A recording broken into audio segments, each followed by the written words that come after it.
It is undeniable that a powerful woman is a force to be reckoned with. But what does it truly take to lead like a woman? You do not want to miss this powerful interview right after this. What is mindset? Our mindset is based on what we believe, and anything we believe in, we put into motion. I have spent my life putting the mindset of perseverance into motion, and now I am here today to share my journey along with others whose mindsets have changed the course of their lives. Hi, I'm Mindset Coach Lorraine Lindsey, and I believe that if you can change your mind, you have the power to change your life. So are you ready?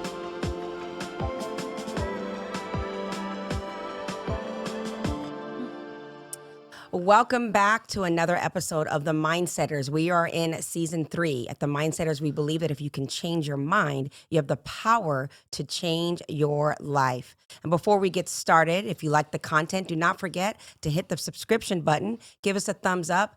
We love to hear from you, so also send us your comments. I am your host, Coach Lorraine Lindsey. I am a certified peak performance coach and life coach, but most importantly, a mindset transformation coach. By the way, a little announcement here. In 2023, I decided to open up my calendar. I am now booking one-on-one coaching sessions. Go to my website, check out all things Coach Lorraine Lindsey. If you're looking for coaching and workshops, go to my website. They are now available. A lot of people have been asking me, so I did open up my calendar a little bit more. So without further ado, let's just go right into the show. I'm so excited to be launching season 3. A lot of you have been telling me what you're looking for, what you like, and a lot of that has to do with more one-on-one interviews with powerhouses, people with strong mindsets. So I couldn't think of a better person to start season 3 than with this beautiful woman. Let me introduce our guest. She is a reoccurring guest, actually. She was on a panel with us before. We're going to do a little one-on-one with Cathey Kuo, the status quo woman. Cathey is a force to be reckoned with. She is a real estate broker, an investor, a commercial real estate specialist, and an entrepreneur. And recently, she is a published author. And she is going to talk to us about her book, about her journey, and some mindset stuff that it takes for a woman to truly lead and be powerful in that. Welcome back, Cathey. Thank you. I'm Thanks so for happy having to me. have you. So happy to be here. Yes, again. and finally some one-on-one with you. I mean, Yes. last time you were on the panel, we had a great conversation with Mhm. you and one of the lipstick ladies, Charlene. Mhm. And I just said, I want to sit with you. I'm always watching you on social media. And then I saw that you co-authored a book, and I said, I need her back on the show because your content is always very uplifting and powerful. Not to mention that you're just a powerhouse, and you're not this braggadocious in your face powerhouse. It just resonates from you in your content, but yet you still contribute with your powerful messaging and your mindset. So let's go right into it. Let's talk about, first of all, your journey and how it led you to co-authoring this book. The book, by the way, is called Lead Like a Woman, the audacity to do so, right? Yes. And you co-authored this book. So Uh-huh. tell us a little bit about how you got to co-authoring a book, Lead Like a Woman. Sure. So this opportunity came about through EO. It's an entrepreneurs organization, global organization of entrepreneurs, about I think over 15,000 members, and you have to have built a business that does 7 figures plus in gross revenue. Okay. So Congratulations. thank you. And so I joined this organization. Actually, a client referred me to join, and that's how I met all these fabulous women. So all the women that co-authored the book together are all 7 and 8 figure founders. Love it. Actually, one of my mentors, she's one of the co-authors. She's founded 3 8-figure businesses. Wow.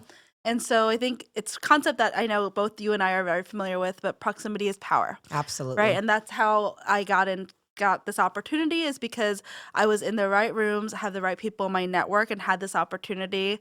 And I had a little bit of imposter syndrome when they first invited me to join them, because I'm like, hey, you guys all have 8-figure businesses. I only have a 7-figure business. Like, what makes me qualified to share my story? Right. And I think being aware of that and like talking like, okay, well, everyone's in a different place on their journey.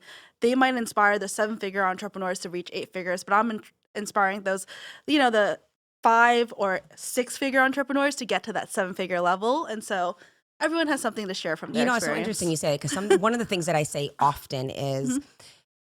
first of all, don't get comfortable being the smartest person in a room, Yes. right? be opposite of that. And that was something for me, like you said, proximity is power, and having to get over self and saying, you know what, I need to get comfortable being the smallest, fish in the pond, so to Yeah. speak. And not Yeah. only that, but your ceiling is someone else's floor. Mm-hmm.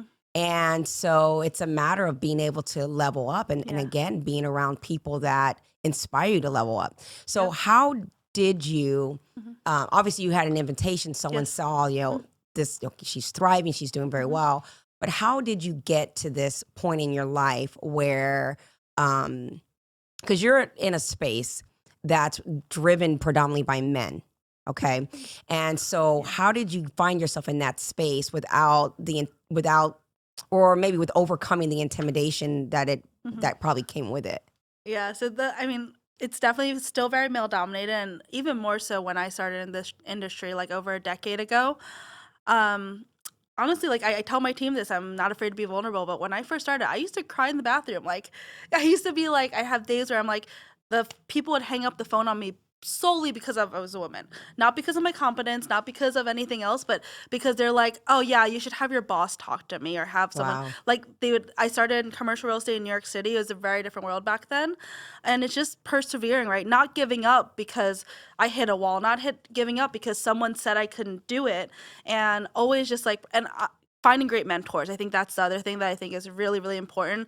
And I say that to anyone in any industry, having the right mentors. Even though my mentors, when I first started out, most of them were men. There were some women, but a lot of them were men. And they took me under their wing and like really showed me the ropes. And I wasn't afraid or too good to start from the bottom and to Mm, learn from them. And that growth mindset we've talked about, absolutely. like I Yes. was always willing to learn, and I was always, if I didn't know something, I didn't say like, oh, I can't do this. I was like, I don't know how to do this, but how can I learn how to do this? So So my next question then is this, yeah. because I understand that so powerfully Mhm. because that's something that I've had to do in my own life, Mhm.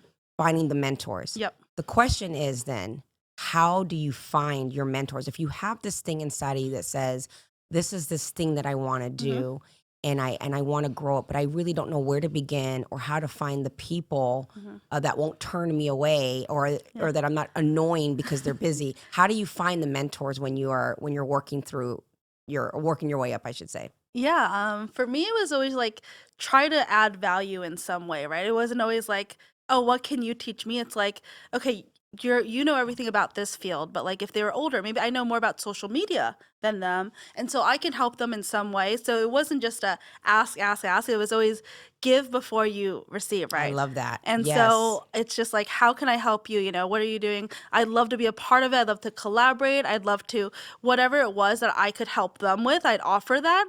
And then, once they saw my skills and my tenacity and my work ethic, that's when they were willing to take me under their wing. And the same now that I'm on the other side of the table. So Mm, now that I'm on the mentor side of the table, some of like my top agents, for instance, they slid in my DMs. I love it. And I I have, love it. and Yeah. honestly, like 9 out of 10 people who slide in my DMs, I say, I don't think this is a good fit. I recommend them to other firms or other brokers or other agents to work with. But the ones I said yes to, why did I say yes? Like one of my top agents I'm thinking about, she came to me. I was like, well, you can shadow me for a month and let me see how you do. And, if you like it, if it's a good fit, if it's mutually beneficial, then we'll go. And she literally showed up every day, like Love it. not getting really paid much. It was just like she didn't expect to get paid anything. I ended up giving her a small stipend just like because she helped out, but she was willing to just shadow and learn for the first month. And that's something key you said because it's Yeah. not all mentors are fit for you. Yes. And it's a message for you not to be discouraged Mhm. regardless, right? Because there are people that I have went to in different career paths that I've Yeah. taken where I literally they've shut the door on me Yeah. that, like it's not a good fit or Yep. they didn't think that I was serious or that I was willing to take it Mhm. serious. And just still believing in what I knew was inside of me to really keep forging ahead. Yep. And I think that's key what you said is like, sometimes your mentor, the people you think should be mentors for you, are not the ones. You could be watching someone from the outside. Mhm. There's a saying recently I heard, sometimes it's disappointing to meet your hero, right? Yeah. Mhm. Because you build up who you think Yeah. they are and what they can do for you, and sometimes they're not what you think. Mhm. And then also another key thing that you said was what adding value. It's like not just saying, hey, help me, mentor me. It's like, what is your value? What are you willing to give before you can receive that? Yep.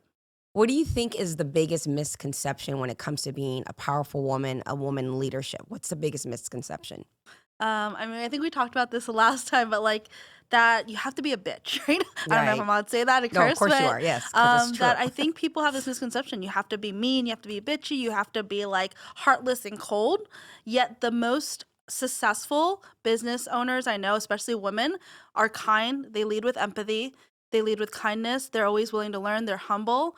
They're not arrogant. They're not mean. They're not condescending. It's really the polar opposite of what most people People think. think, yeah. Yeah, and they're generous, they're willing to give, they are participating in the community, they're giving back to charities. So they're putting out good in this world and they're trying to uplift and empower people as opposed to exploiting people. And I think that's a misconception again in entrepreneurship, but that you have to use people. Oh, I need people to like make money for me. No, if you change your mindset to I want to help people make money. I want to uplift people. That's when you are a true leader. I love that. That servant leadership. It's so true. And I think another misconception is having to walk in your masculine energy. Well, you hear a lot, I'm hearing it a lot on social media stuff about feminine energy and masculine energy and how men are becoming more feminine in their energy and women are becoming more masculine. And I think there's a misconception with that when it comes to women in leadership as well. It's like, yes, I'm a strong woman. Yes, I am assertive and driven, and I put my foot down when I need to and things of that sort. But it isn't me denying my femininity and me being a woman in the essence of that.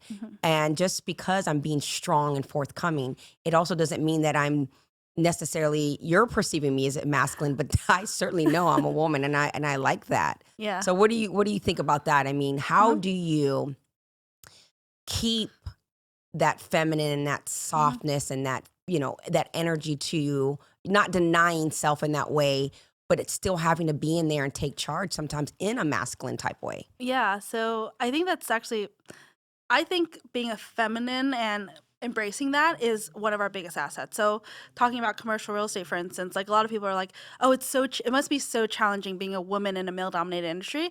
And I was like, actually, it's not a challenge. It's an asset because I do embrace that. And like my colleagues that are men and we have a mutual respect, like sometimes the people that aren't a good fit are those that want someone to strong arm them. And I'm like, hey, I don't think this is a good fit. I appreciate you reaching out to me for this opportunity. I'm going to refer you to a colleague. And then so that I can stay in that where my clients are the ones who appreciate empathy, appreciate someone who listens.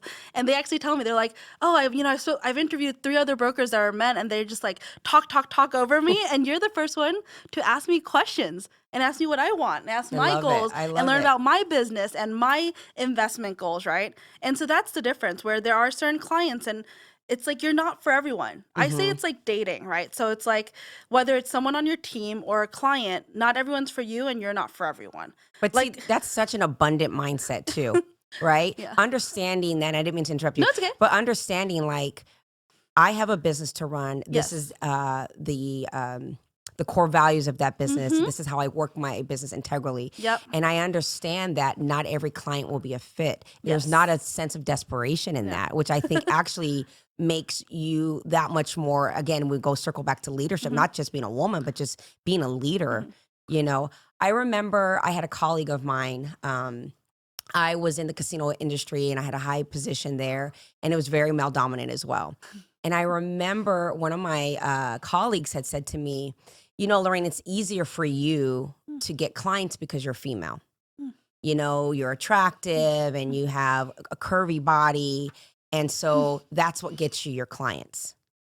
And I said, no, that gets me a conversation sometimes. But I have to work twice as hard to get a client to respect me professionally. And that's the misconception that some of my male counterparts are. But the thing about it, here's the trick to that, and I want to see if you can, kind of attest to it, is being a woman that's powerful, being a woman in leadership, it's very, it's like a thin line with not stepping over a thin line that causes you to have a chip on your shoulder. Having to have to prove something. Because I've seen that sometimes amongst other strong women is that you get a bunch of I'll call alpha females in a room that are strong, driven Mhm. women, and everyone has something to try to prove. And I Mhm. think, like, even with my experience there, I had to be careful not to run my business to the ground because I was trying to prove to my male counterparts that I earned it just as much as they do. So what do you, I'm rambling, but what do you have to say to No, that? I it's mean, okay. can you relate to that? Because you're a Oh, beautiful woman aw. in this business. So, I appreciate it. Yeah, I mean, similar. I think there where a lot of people think like, oh, you have it easy because you're a woman, but same kind of situation. It gets you a foot in the door. It might get you the initial meeting, but they're not going to hire you based on looks alone. They're right. going to hire you based on competence and based on knowledge and based on experience. And so you have to be able to prove yourself. And I agree, like doubly so, where they're like, oh, you're just a pretty face. No, like I actually know my shit. Right, Sorry, I keep exactly. cursing, but No, that's okay. yeah, it's Be like, real. That's just like real. that's like Yeah. you gotta say like, hey, I know my shit. I've done this. I tell like it is, and you have to earn that respect. Right. There's not. It's not respect is not given. It's earned. Absolutely. And so like yeah, I mean I've experienced similar. So, we there were a couple things that you and I were messaging yesterday, and I Mhm, said, I want to really tap into this whole growth mhm, mindset thing, and some of the steps that mhm, it takes in order to really truly work towards being a leader, being a mhm, woman empowered, and things like that. And one of the things that you had said was mhm, humility, uh-huh. not having this arrogance about you. So, kind of elaborate on that. Yeah, so like the best leaders I've personally encountered, my mentors as well, I've realized they're always like, oh, I'm like, oh my God, you built a $50 million business, right? This is one of my mentors I'm thinking about. And he was like, I'm still learning. I'm still growing. It's just one step of it. I'm not at that 100 million mark, right? And again, like you were saying, like someone's ceiling and someone else's floor. And whereas, like, a lot of the people that are early on, they're like, oh, I can do it all. I know it all. And I'm like, mm, mhm, And this whole thing with like fake it till you make it, right? And it's like, no, sometimes you have to have the humility and the openness and the willingness to say, I don't know. mhm, And I'm still learning. Cause like you mhm, said, no matter what world you're in, if you're running a business or if you're just doing, a 9 to 5 or whatever mhm, it may be, there's always going to be a space for you to grow and learn. mhm, And by the way, that's a great thing, mhm, right? Growth is so important. mhm, And I think a lot of people have to get over the fact that they don't know everything and it's actually okay. I'll give you a perfect example. I was an EMT for about 10 years, mhm, and not knowing and being able to say you don't know was critical because it could cost somebody their lives. And we would see that sometimes where you would have these medics and EMTs on a call, and there's, firefighters there and other EMS personnel, and they're rookies and they really don't know what's going on with the patient. mm, It's like if you don't say you don't know and let mhm, someone jump in, you could cost mhm, this person their life. And I know it's mhm, a very dramatic an mhm, example, but I think that career for me really taught me the power of saying, you know what, I don't know. mhm, Even to a client, yeah, I'm not sure about that. Let me get mm, back to you. So how important is yeah. that? Oh, it's hugely important. And I mean, I agree with you. It's not a life or death situation, but it is huge. Like, especially in our industry in real estate, it's a lot of people's life savings that they've poured into their Yeah. business or their home or whatever it is. And if you don't know something, don't risk their hundreds of thousands that they've saved up and scrambled and sacrificed to create that nest egg, right? And so that's what I realized too. Like, it's okay not to know, and even me, like, I've been in commercial real estate over 11 years. Like I said, I cross-refer business with colleagues. I just got a referral from another agent in the industry that's like, "Hey, you're the restaurant specialist, like, I'm more on the landlord side. Can you take this?" And vice versa, where I'm like, "Hey, there's a listing here for retail leasing. You're the expert. I don't wanna mess this up. Why don't you Mhm. take it?" And so, I'm always like I'm not afraid to say, "This is not my wheelhouse," or, "I might know 50% of it, but this person knows 110." And again, back to that abundance mindset and Absolutely. I was knowing just that, thinking like, that. Yeah. there's more than enough to go around, and the people who are smart aren't willing to admit what they don't know and who are Right. successful. And honestly, when I was early on in my career, it's funny because I was that person. So I'm saying this now, but I was that person who I was like, I was afraid to admit what I didn't know because I was so green and new in the industry. But as I got more experience, I was like, it's actually a huge asset to be honest, to be Absolutely. authentic, and to be a specialist in something. And so I say what I don't know. I'm like, that's not my wheelhouse. Sometimes I say like my agents know better than me when it comes to residential because I'm a commercial real estate broker. Like my own dad, I was like, hey dad, like this would be a disservice to you if I tried to sell your house. Even like I'm always on the commercial side. I was like, why don't you have a residential agent actually sell your house for you? But that's powerful to Like be able to say that. yeah. And it's like it's really powerful. Hmm. And not only that, but actually I find it takes more confidence. Hmm. It does. Pretending like you know everything and know it all. You may think you're coming across as this confident, strong person, Yeah. but if the shit hits the fan because you knew everything and you really didn't know Yeah. everything, it actually makes you look bad. Whereas I think it takes a Hmm. lot of tenacity and Hmm. confidence to say, you know what? That's a great question. I don't know. Yep. Or let me refer you to somebody Hmm. who's better. And again, that abundant mindset Yep. and say that, listen, there's enough for Yeah. everybody. So that not only am I a great, that's Hmm. great leadership as well, because I can delegate and give away Hmm. because it'll come back to you Hmm. tenfold.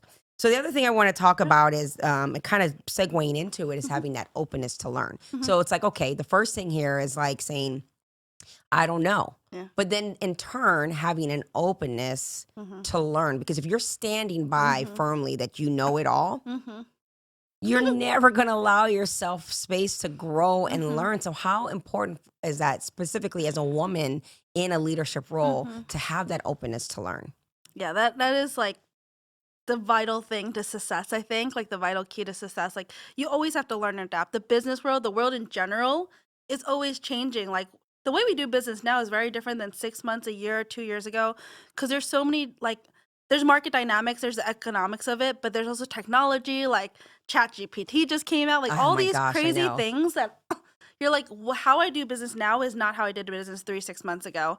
And so, yeah, I think if you want to survive what any business, definitely need to be willing to learn and being willing to seek out that and not being like, oh, it's because of age or whatever. Like one of my marketing mentors, for instance, he's in his 20s and he's one of the most successful and most like well-versed marketing gurus I know, right? Hmm. And it's like I'm like, okay, he's younger than me and he's built an 8-figure business and like I don't feel threatened by that. I feel inspired by that. And I Right, think some right, people think like, oh shoot, someone's younger than me and more successful than me. Like, I don't want to go to them because then I feel like below them, right, And so not right. having that mindset of like, it's not like you're just well versed in a different kind of space and in a Right. different field. And so everyone has their specialties and it's okay if that's not yours. And as long as you're willing to learn and Not seek the only is help it, of other it's persons. first of all, it's super Hmm. essential, right? Especially in this day and Hmm. age where things are rapidly changing, Hmm. rapidly. It's unbelievable, and the artificial intelligence and how Oh much yeah. more intelligent it's becoming, Yeah. and just staying on top of things, but also knowing that okay, I have an openness to learn, Hmm. and then with that openness,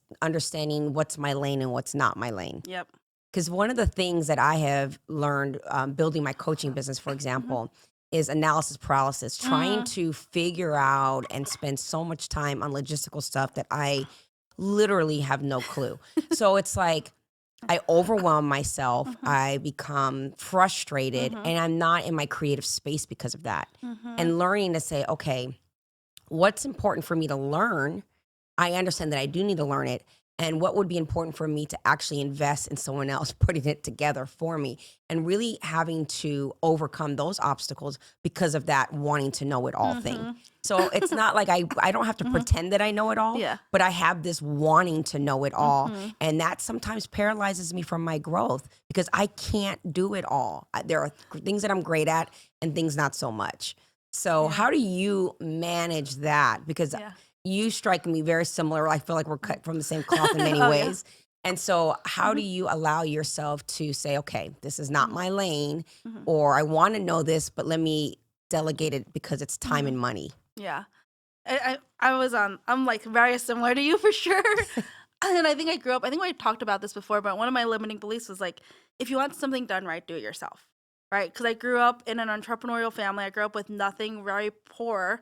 And so we didn't have the luxury or the privilege of being able to hire people. Hmm. We didn't have the money, right? We barely had enough to scrape by. And so it wasn't like, oh, if I can't do this, like, no, you just figured it out. And then as I got to this point, what I call is the transition from survival mode to thriving. Love So it. once you get to thriving, you realize it's the delegate and elevate. It's like one of the sayings from a book called Traction, which a lot of my mentors have recommended.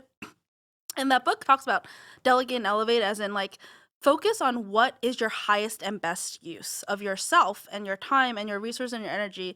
You're going to be happier, you're going to be more productive, you're going to be more successful if you just double down on what you're good at and partner with or hire people that are much better than you.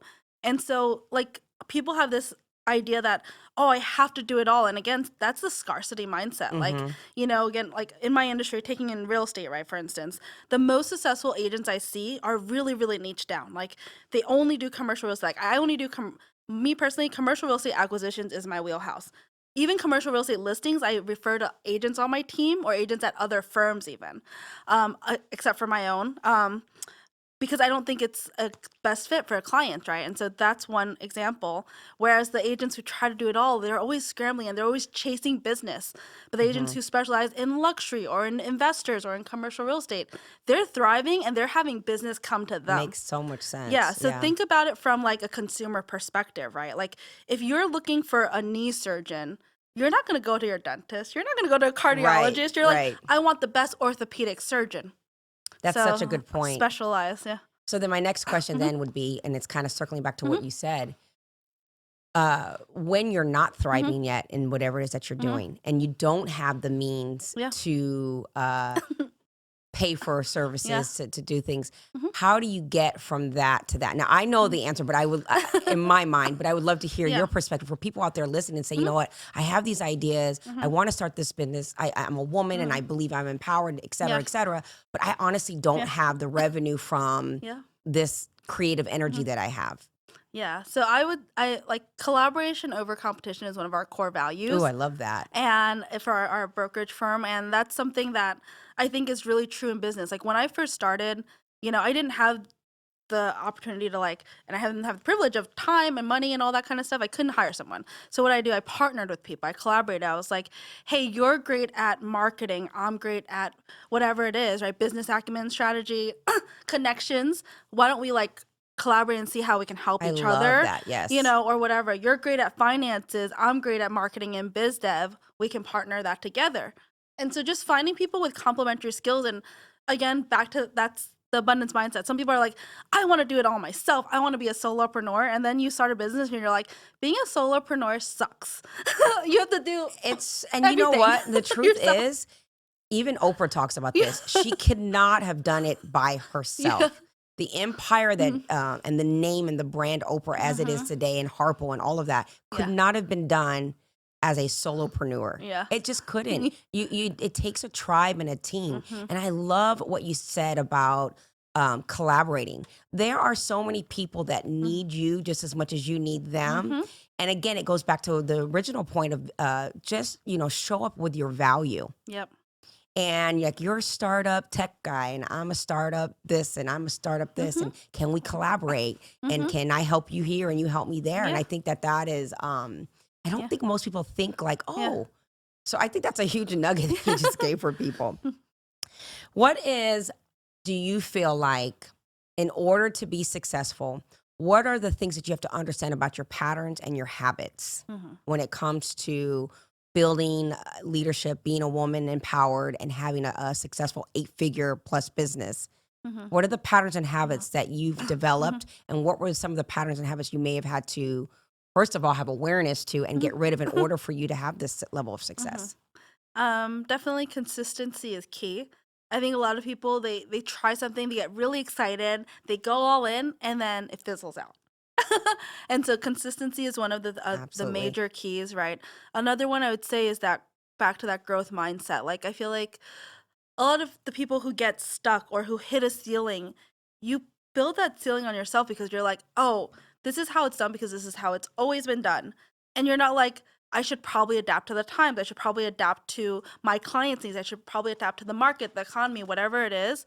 So being like having that growth mindset and knowing that it's not just because you like it that way, you have to do it that way. You have to have empathy and be able to be observant and see what the world around you Mm. needs, whether it's your team or your clients. And so those I think are a few major keys. And then just that self-awareness is so important. It's Like so important. and being honest, right? Like it's sometimes tough. Like I just had this conversation with a girlfriend the other night. I was like, it's that Taylor Swift song, I'm the problem, it's me. Like sometimes you gotta admit that to yourself. Right. I'm the problem, right? And if you're self-sabotaging yourself, being honest about that, recognizing it, and being willing to change and grow, that's tough. And most people don't want to say, like, Right. hey, it's me. I'm here because I messed up. I'm here because I didn't do what I was supposed to do. I'm here because my mindset isn't right. Right. Most people don't want to have that uncomfortable conversation with It's so true. themselves. One of the reasons why I had stopped doing one-on-one coaching was for that reason Yeah. exactly. I Mhm. would get with clients and they would want to share and dump and tell me their story, and I Mhm. was there to listen. But then when it came to coaching and really getting them to really Mhm. understand that what's the intake system here? What are you perceiving about what has happened? We cannot deny this thing has Mhm. happened to you, but what is your perception? What is it doing to you emotionally? What is Mhm. the feeling you're getting? And how is the response Yep. behaviorally? And what are you willing to do to change that? No, no, no, you didn't hear what I said. This person did that to me. I get Yep. that. But what I've learned is that so many people are tied to their patterns, their habits, and their mindset Mhm. that it becomes their identity construct. Mhm. They believe that that's them. They Mhm. don't know how to design their mind. They think that they are their mind. Mhm. And you're exactly right. Mindfulness is powerful, and Mhm. being able to be accountable to Mhm. self and say, this is where I'm at because this is exactly where I put myself. Yes, Mhm. these things have happened. Yes, these are the Yeah. circumstances, but I am choosing how to interpret that and what I'm going to do about it. And I love that you said that because it's key. The accountability and It's huge. understanding these patterns get me here. Yep. These habits get me here. Pick different ones, and I know it's not that simple because they're so ingrained Mhm. and some of it has to do with, hard wiring and things like that. But I think that mindfulness, that awareness to self is a huge stepping stone to whatever success means to you. All right. Yeah. So my next question for you then Mhm. is, how important is it for a woman who leads, Mhm. right? I keep saying that because of the book, I love. but to understand also innovation and being able to reinvent herself Mhm. without losing herself in that. Mhm. How do you do that? I think it's just being authentic to yourself and not being afraid, right? I think again, people are afraid of being honest and authentic. Like they feel like they have to portray a certain image, Hmm. right? A certain image. Like you have to be this perfection, this veil of perfection. And I feel like that's a very antiquated view. People in this day and age, thank goodness, and I'm so grateful for that, actually appreciate authenticity, right? I feel like maybe if you're talking about 30 years ago, 40 years ago, Hmm. if you were a professional, you had to always be professional. You had to wear a suit everywhere. You had to talk a certain way. You had to be politically correct. Whereas in our like business world and in our world today, in this day and age, people value people who are honest, authentic, and just real, right? Yeah, Raw. And I feel totally. like that's the biggest compliment I get from like clients and people on my team. They're like, I really appreciate how like just real you are. I love that you're not fake. I love that you're just like unfiltered. And so I think embracing that authenticity is something people are scared of because of the limiting belief we had. Like I Hmm. grew up with that limiting belief of like in our parents' generation, it was like that. My mom's like, you always have to look good. You always have to wear a suit when you go meet a client. You need your makeup perfectly done. You need your hair perfectly done. Like, they used to do the big blowouts in the Yeah. 80s. Like that was a whole different world. And I'm just so grateful that we live in an age where you don't need to do that. Well, Like we you and just, I were just talking yeah, about it like off camera. sneakers. Yeah. We're like, look, we have had our fancy Yeah, heels I'm and they're sick of that. sexy and we're like over it. We're like, it's all about, listen, we're blessed when we can afford some designer sneakers, but I'm gonna wear a dope outfit and put my designer sneakers on and call it a day. And that's just who I am. Yep. But one of the things you said, and I think is so powerful, is when it comes to reinventing yourself and being Yeah. innovative as a woman, Hmm. is really truly being your true authentic self. Yes. Because if you're being your true authentic self, you're ever evolving as a human. And Hmm. so that reinventing and that innovation in self comes very naturally Yes, it does. if you're always true to self, right? It's Hmm. like, okay, when I was in my 20s, Hmm. this was who I was, right? And this is what I believed about myself, Yeah. and this is how I viewed the world.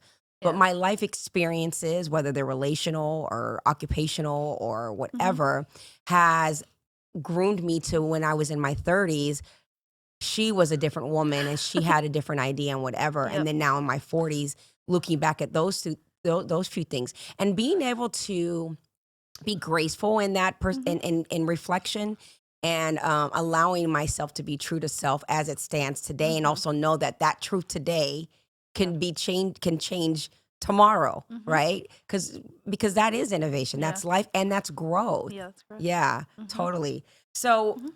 tell us a little bit about the book. Mhm.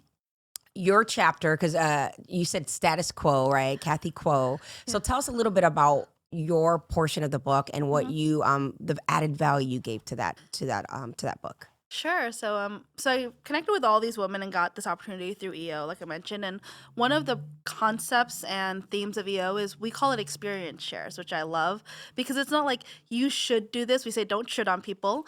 It's this is what I I love that. experience and this is the lesson I learn, and treat it like a buffet. Take from it what you want. And so that's how I wrote my chapter, which is like this is an experience I went through and this is a lesson I got from it.